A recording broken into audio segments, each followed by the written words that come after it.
107 ધારા જુઓ, 108 ધારા છે. તો મસ્ત દર્શન કરી લીધા. અને ઠંડી પણ બહુ બધી છે અહીંયા, એકદમ ઠંડુ પાણી છે. લાઈનમાં પડી ગયા અહીંયાથી. બાકી કહીશ 20 થી 25 મિનિટ લાગશે એવું કોઈ છે, પણ કદાચ આપણે 30-40 મિનિટનો ટાર્ગેટ રાખીશું. બાકી જયરામ ધણી મિત્રો, સ્વાગત છે તમારું બધાનું એક આપણા નવા જબરજસ્ત વ્લોગમાં. આવી તમે બધા મજામાં હશો, મસ્ત હશો. અને આજે આપણે થઈ ગયા કમ્પ્લીટ 55 દિવસ. હાલ મિત્રો આપણે મુક્તિનાથ પહોંચી ગયા છીએ. મતલબ મુક્તિનાથ આવ્યા તો 2 દિવસ થઈ ગયા. પરમ દિવસ નાઇટે પહોંચી ગયા હતા અમે. કાલે આખો દિવસ આરામ કર્યો, કાલે નાઇટે આરામ કરી. અત્યારે 12 વાગી ગયા છે. તો મસ્ત તૈયાર થઈ ગયા છીએ, રેડી જવા માટે. જવા કંઈક આ ટાઈપનો રૂમ લીધો છે. આનો પર ડે 2000 રૂપિયા ભાડું છે. એમાંથી 2 દિવસ તો પૂરા થઈ ગયા અમારા. અને આજે અમારો ત્રીજી નાઇટ થશે અહીંયા ગાડી. બાકી જોઈએ છીએ હાલ અમે નીકળીએ છીએ મુક્તિનાથ દર્શન કરવા જવા માટે.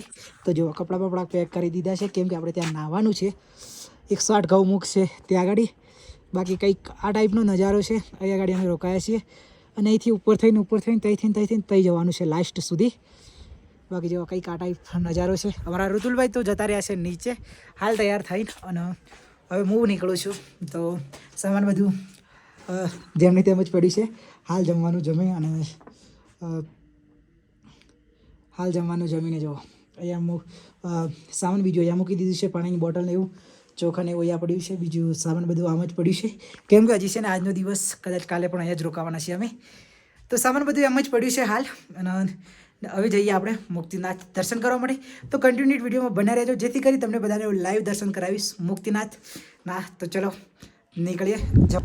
તો ગાઈસ હોટલથી નીકળી ગયા છે અને ઋતુલભાઈ પણ મળી ગયા છે. જો ઋતુલભાઈ મળી ગયા છે અને કંઈક આ ટાઈપ રસ્તો છે. તો જવાનું ચાલુ કરી દીધું છે. તો અમે પૂછ્યું અહીંયા સમથિંગ અલગ રહેશે તમારાથી. તો મળી ગયા છે 20 થી 25 કિલોમીટર. હા અલગ રહેશે. તો ઋતુલભાઈ ભાગી ગયા તમને મૂકીને નીચે ચા પીવા. તો પાછા હાથમાં આવી ગયા છે, પકડી પાડ્યા છે હાલ. બાકી કહીશ 20 થી 25 મિનિટ લાગશે એવું કોઈ છે, પણ કદાચ આપણે 30-40 મિનિટનો ટાર્ગેટ રાખીશું. બાકી હાલ ચાલુ છે. તો કેટલું ચડાઈ આવે છે, શું હે 500 પ્લસ પગથિયા છે એવું જાણવા મળ્યું છે. તો જોઈએ છીએ કેટલો ટાઈમ લાગે છે. બાકી આપણે તો કદાચ ચડવામાં આવી જઈએ તો 10 મિનિટમાં બી ચડી જઈએ. અને કદાચ ઉતરવામાં આવી જઈએ તો 5 મિનિટ નહીં લાગે. બાકી જોઈએ છીએ કેટલો ટાઈમ લાગે. બાકી જો કંઈક આ ટાઈપ રસ્તો છે.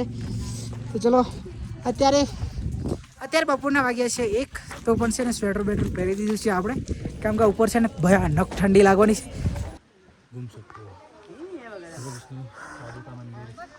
वो सब शिव मंदिर है तो शक्तिपीठ कहाँ पे है भाई? મસ્ત પહોંચી ગયા છીએ મંદિરે અને દર્શન કરવા માટે લાઈનમાં લાગવું પડશે હવે. બાકી નાવા બાવાનું તો મસ્ત થઈ ગયું. 108 ધારા જુઓ, 108 ધારા છે. તો મસ્ત દર્શન કરી લીધા. અને ઠંડી પણ બહુ બધી છે અહીંયા, એકદમ ઠંડુ પાણી છે. લાઈનમાં પડી ગયા અહીંયાથી. મંદિર છે.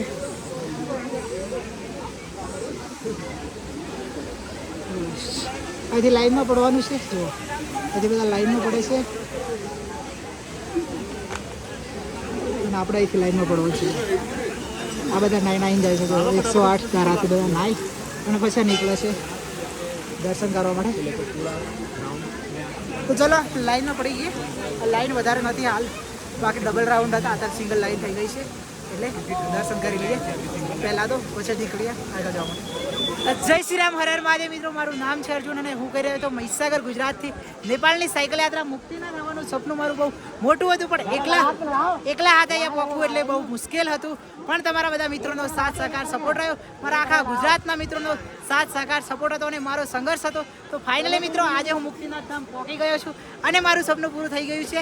તો મારું સપનું પૂરું કરવામાં મને જે કોઈ મિત્રોએ સપોર્ટ કર્યો છે બધા મિત્રોનો દિલથી આભાર. Thank you so much. આવી જ રીતે પ્યાર સપોર્ટ આપતા રહેજો. જય શ્રી રામ, હર હર મહાદેવ. તો ફાઇનલી ગાઈસ બહુ મસ્ત સારી રીતે દર્શન કરી લીધા. અને ત્યાં વરસાદ ચાલુ થઈ ગયો હતો એટલે ત્યાંથી છે ને ફટાફટ નીકળી ગયા અને ચાલતા આવતા. અને હું છે ને ફોન ચલાવવામાં રહી ગયો. અને અમારા ઋતુલભાઈ છે ને આગળ જતા રહ્યા કે પાછળ જતા રહ્યા મને ખબર જ નહીં.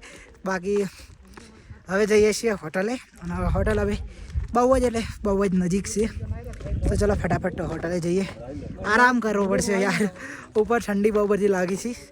-7 થી 8 ડિગ્રીમાં નાહ્યા છીએ ઠંડા પાણીથી, એટલે ઠંડી બહુ લાગી ગઈ છે. બાકી ચલો જઈએ રૂમ પર. બાકી જોઈએ ઋતુલભાઈ રૂમ પર છે કે પાછળ રહી ગયા એ જ નહીં ખબર.